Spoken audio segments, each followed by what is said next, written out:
আপনি কি রিচ এঙ্গেজমেন্টের খেলায় হেরে যাচ্ছেন? তাহলে এই ভিডিওটা আপনার জন্য। আপনি 1 মিনিট ধৈর্য ধরে ভিডিওটা দেখেন, ধাক্কা দিবেন না ভাই।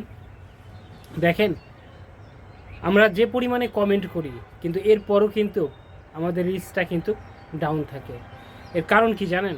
এর কারণ হচ্ছে আপনার ভিডিওতে আসা কমেন্টের রিপ্লাই আপনি ঠিকঠাকভাবে দিচ্ছেন না, যার কারণে অ্যাক্টিভ ফলোয়ার আপনি ধরে রাখতে পারছেন না। যদি আপনি অ্যাক্টিভ ফলোয়ার ধরে রাখতে পারেন, তাহলে আপনার রিচটা মানে খুব তাড়াতাড়ি কিন্তু ডাউন হবে। আর ডাউন হলেও হয়তো বা সিস্টেমেটিক্যালি ফেসবুকের সিস্টেমে ডাউন হবে।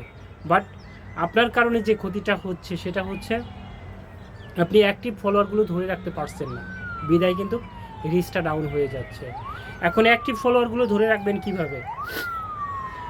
প্রতিনিয়ত আপনার ভিডিও যারা দেখছে, আপনার ভিডিওতে কমেন্ট করছে, তাদেরকে একটু ভালোবাসা দেখাবেন, তাদের ভিডিও দেখবেন, তাদের ভিডিওতে গিয়ে কমেন্ট করবেন।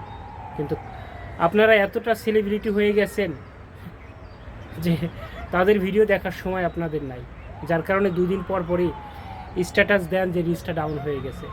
কিন্তু আমি আমার ক্ষেত্রে বলছি, আমার প্রত্যেকটা অডিয়েন্স, প্রত্যেকটা ভালোবাসার মানুষগুলোকে আমি রেসপেক্ট করি। তাদের ভিডিও দেখি, তাদের ভিডিও ভালো লাগলে তাদের ভিডিওতে গিফট দিয়ে আসি। আমার ভালোবাসায় পান নাই এমন কেউ নেই। আমি নিশ্চিত করে বলতে পারি যে আমার ভিডিওতে যারা কমেন্ট করে গেছে তারা আমার ভালোবাসা পেয়েছে।